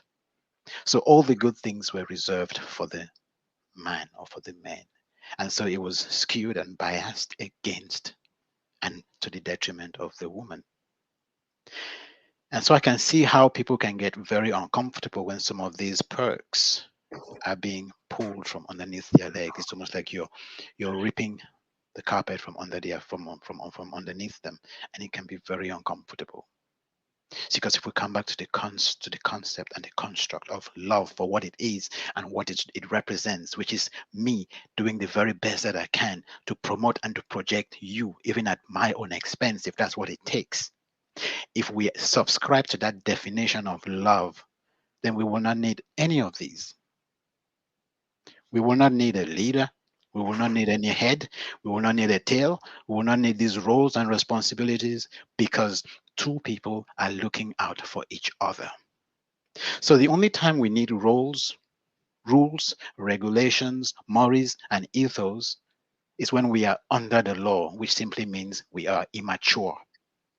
Once we become mature, really mature, and we understand that the people that we are engaging with are our responsibility. If they are not smiling, we are failing. If they are not growing, we are failing. If they are not exercising and consummating and being their very best potential, we are failing. When we get to that place, then we have arrived. So, BK, let's spend the remainder of the time just we have identified the fact that insecurities are very commonplace, and it's about fear, it's about control, it's about projection. Now, how do you start dealing with it? Because I think part of the issue is most of us have not really identified who we are. We don't know ourselves. And then we struggle in the process of trying to control the other person when the problem is actually us. And so Yes, within this context of, okay, insecurities are common, and even the examples that we listed, the examples are they're far and wide. There are many crazy things that people are doing. How do we how do we now start to peel peel that back so that you are able to identify yourself and say, hey, this is something that I have, that I'm going through, and I need to work on it in order to improve the relationship.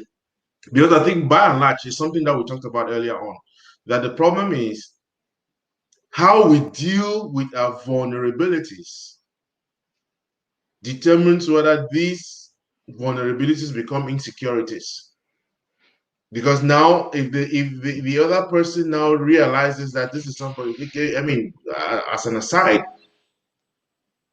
the danger is when we try to fix the other person, because yes, we constantly are struggling to, oh no, you can never change, you can never change. Then it becomes an issue. yes. So how do we deal with this? How do I start dealing with my, call it, insecurities, so that I don't project them on the other person?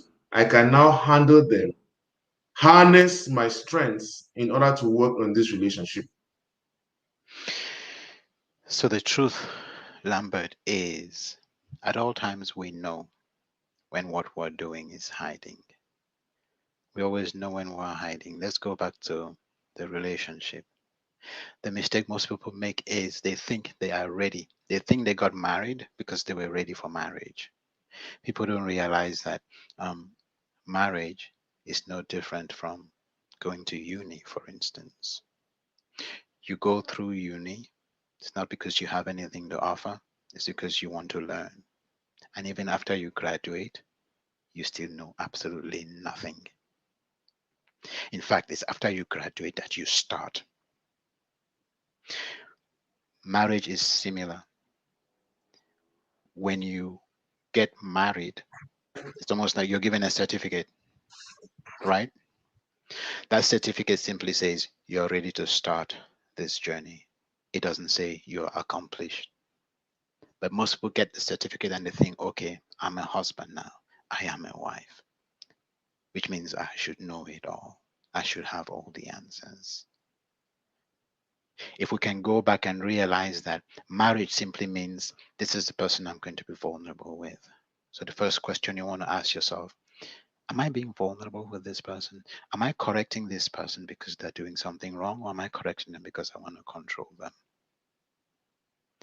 What is it I'm trying to achieve? And when you look at what it is you're doing, are you achieving what it is you actually sought to achieve? That's a simple question anybody can answer. And by and large, we know when we are just trying to control, because at the end of that engagement, that situation is more sour than it was. Would have been better off if we had just left it alone.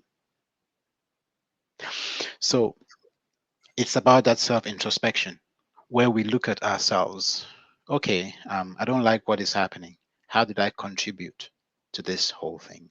Before you ever point a finger. And when you go to have a conversation, you're asking what you did to render the situation derelict. You're not going to point fingers. You're not going to throw accusations. You're going to explain yourself. I can see this is not going right. You behaved this way the other day. This is how it made me feel. I'm not sure why you behaved that way. Did I do something wrong? Did I offend you? Did I hurt you? Any conversation that starts like that cannot go wrong. But usually, what do? We retaliate. Why? Because we are dealing with ourselves. There are things about us that we have not forgiven ourselves. And that person usually would come and they would press or push that button. And when they do, they bring that thing up to the surface, which we have not dealt with and do not want to deal with. That's how the conflict usually starts. That's where the conflict usually starts. I'll give you a typical scenario, and anybody who's married here, especially for the women, even the men, I'm sure you will identify with this hook, line, and sinker. So, this is a typical scenario. And when I talk to people, this is what I realize.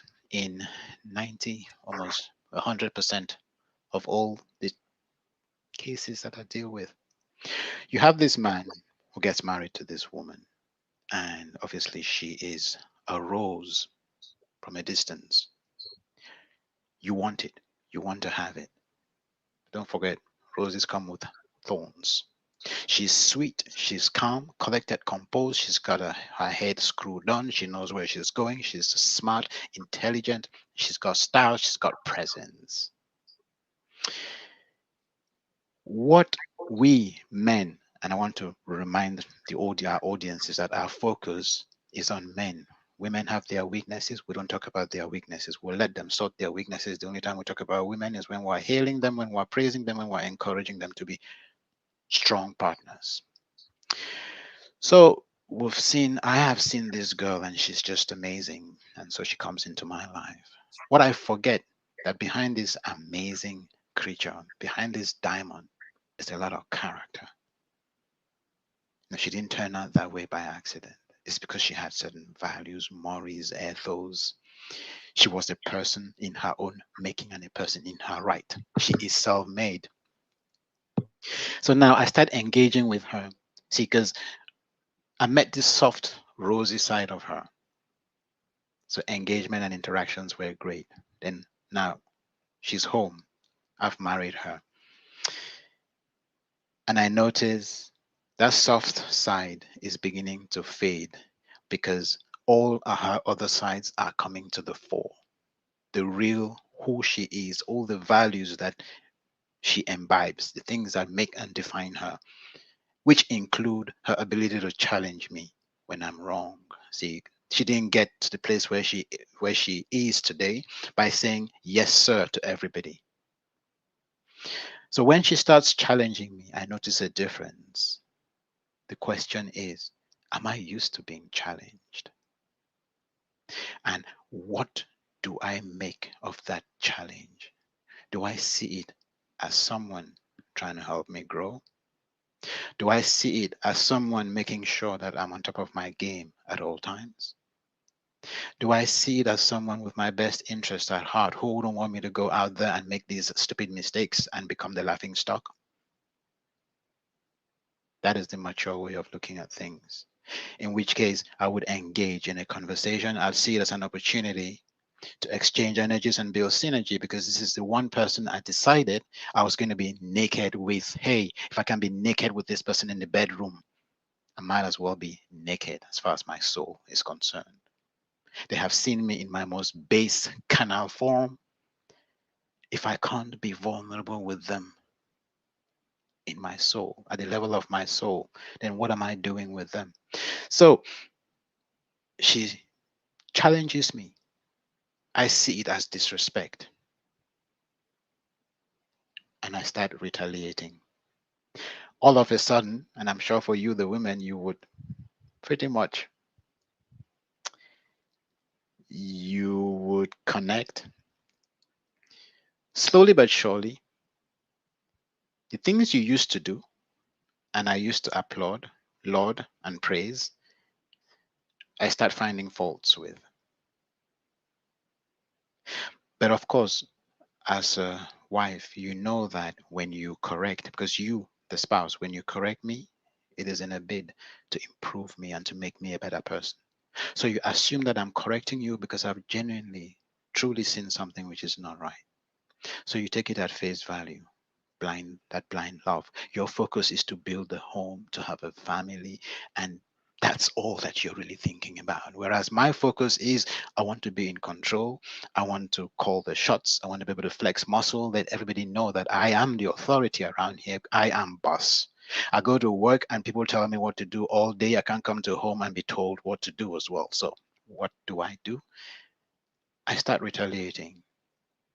I'm finding faults with all the different things that you're doing. And you're trying to make corrections. You don't realize all I'm doing is controlling you because I'm feeling vulnerable. I'm feeling vulnerable and I can't deal with that vulnerability. So it turns into an insecurity. Now, you being true to yourself, because I'm correcting you, when you have an opportunity to correct me, you will do it. And you will do it openly as well because it's like fair game now. Oh, well, now. Oh, wow. Now we're growing. We've gotten to a point where we can correct each other. Now, while you correct me with my best interest at heart, I'm doing it because I want to control you. I want to show you who's boss. So at some point, I become so unreasonable that the things I told you, I asked you to stop doing 2 weeks ago and gave you a different routine. You adopt that routine and start finding faults with that routine as well. So nothing you do is correct. Nothing you do is right. It doesn't matter what you do, I'm finding faults with it. You start changing, doing your very best to live up to my expectations, obviously, because you want to earn my love. But in the process, you lose yourself. And after you've lost yourself, obviously, now I've got a genuine reason to complain because I'm looking for my wife and I can't find her anymore. So now I put out a genuine complaint. You've changed. And of course, that's where things pretty much go up in smoke because you know that the only reason you changed is because I asked you to. So when I say you've changed, all you're hearing is, well, yeah, you made me change and you don't like what you're seeing. You don't realize that you actually changed from the beautiful pearl and diamond that I married. The person I fell in love with is not there anymore. So now I've got a genuine reason to complain. But for me, it's become such a power struggle that I don't even realize that's what I'm doing anymore. I'm losing control. The more I do what I do, the more you too, so you start retaliating. That atmosphere, that mood becomes sour. In my desperation, I turn up the volume on my willingness to control because it's almost become a drug and it is addictive because that's adrenaline running through my body, and we know it is. So with adrenaline, you get excited. It gives you, and when you shout, when you scream, it gives you a false sense of control at that particular point in time. And so you can become addicted to that as a way of establishing the fact that you are in control. You shout, you scream, you bang the door, you go out, or you go out and you bang the door, and before long, that's the relationship you have. And the onset of divorce, communication has broken down. So that's usually typically the cycle. And I hate to have to say this, it most of the time it starts with the man who feels disrespected, because usually all that women want is to be loved and to connect. So Jude says, Lambert, we deal with it by realizing. Lambert, can you please Yes. bring that up? Okay. We deal with it by realizing that when it comes to love, vulnerability is the price of admission. We risk our hearts in any intimate relationship, and our partner can't guarantee that she'll never leave us any more than we can guarantee that to her. Trust is fundamental to any enduring relationship. We deal with it by seeking therapy. So, trust is a very important word. Lambert, did you want to say something? I wanted to put on Yes, trust. because I wanted to suggest for us to, you know, pick this up next week because I think it's going to get us into another topic. Okay. Uh, we have been on for 2 hours. I want to be respectful of your time. Wow. It's I didn't realize it. yes. Let's continue the conversation next week. And again, we are going to continue in terms of how to deal with the insecurities, because the big part of it is when that trust has been lost, how do you start rebuilding? How do you start that process? How do you start that healing? And I think that is a great conversation for us to take up next week. Um, Today has been quite fascinating. We always plan this to last for an hour 30 minutes. So we went on. I want to thank everybody who came on. There are many, my friend Bernard. Bernard, I see your comment with respect to Jude. Your bastardization of your culture is a form of self-hate. Were there some pretty questionable practices in the old days? Yes, but this does not mean we have to throw the baby out with the bathtub. Our tradition needs reform in some areas, but this wholesale rejection of ourselves is dangerous, believe me. Okay, let's keep that conversation. I think we'll invite Bennett to come on so that we can have this conversation about African culture, whatever that is, because I believe that, well, there are some tenets, what we can take from there into our present realities. I want to thank everybody: Philip Archer, Jude Ozugen, Jane Shitty, Bernice Mumbemsa, Karen Taylor, Victor Take, Quine Sam, uh, Obed. I think Obed is from Germany. That's my classmate. Eugenie Kemka, uh, all those who have been watching, all those who are going to come back to watch up after this. The topic today has been insecurities in relationships, the hidden toxin, the unspoken toxin. We're inviting each person in every relationship, check yourself, do a self check. What are my insecurities and how am I projecting this on my partner? And BK and I, we sought at the beginning. You want to go back and look at it and listen to it, watch it again. It's about areas in our lives that we are seeking control. BK put it so well. You want to go back and watch. So BK, any last words? Yes.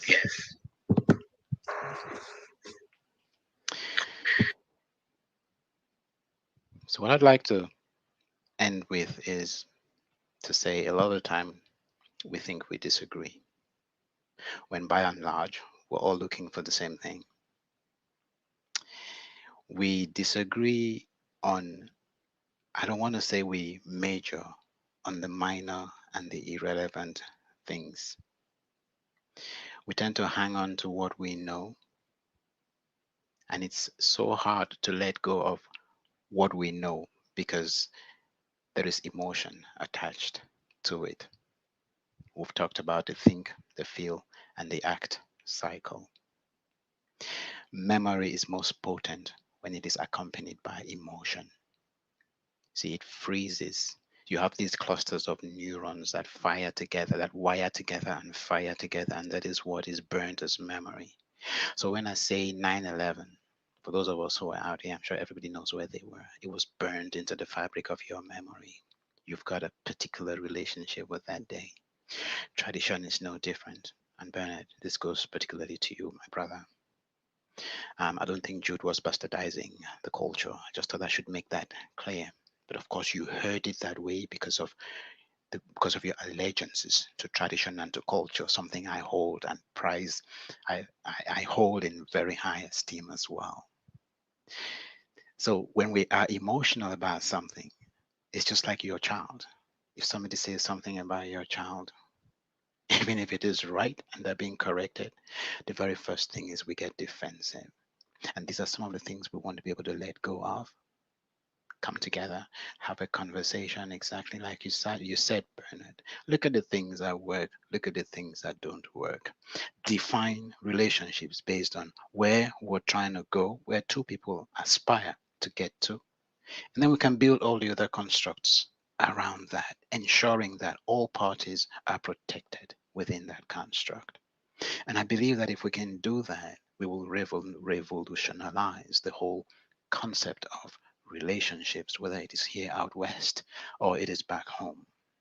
What we sometimes take for granted is how easy it is to change the world, one conversation at a time. And that change usually is affected by us becoming the change that we seek. When you become the change that you seek, those around you will pretty much catch your fever because you will put out a certain force, which is usually hard to resist. People will either move away from you if your light is shining too bright, or they will come closer if they love what they see. And if we can get into that mindset where we are not antagonistic towards each other or one another, we rather look at where each person is coming from, understand their pain, understand their joy, bring the different bits and pieces that we can bring together, exchange energies, build synergies, and grow our homes, because that's the most important thing. Want to come out of here, go home, feel like we are different, feel like we can make a contribution to the home that takes us from where we are today, hopefully to a better place tomorrow. I'll leave it at that for now. Thank you. So again, ladies and gentlemen, thank you for yet another spirited conversation. And like I just said, we were dealing with insecurities in our relationships. We will continue that conversation next week. We want to look at the other part of it, how to heal the insecurities. I mean, if you listen and you watch, you can go back and rewatch this. You'll find that the answers to the problems have already been suggested, but we just want to focus on what they are. Okay, we're going to pick all that together. And as always, you want to check out Mindset Boulevard. That's BK's. That's what BK is building. If you need more, you want to listen more, you want to get more out of this, you want to visit BK's. So we're building a community where we keep talking about this. It's gradual. It's not for everybody, but if you want to get more, that is the best way to reach out. And I think next week we will continue on the insecurities and the healing part. Until then, it's been a great evening. I thank you all for watching. Until next week, bye now. Thank you, Lambert.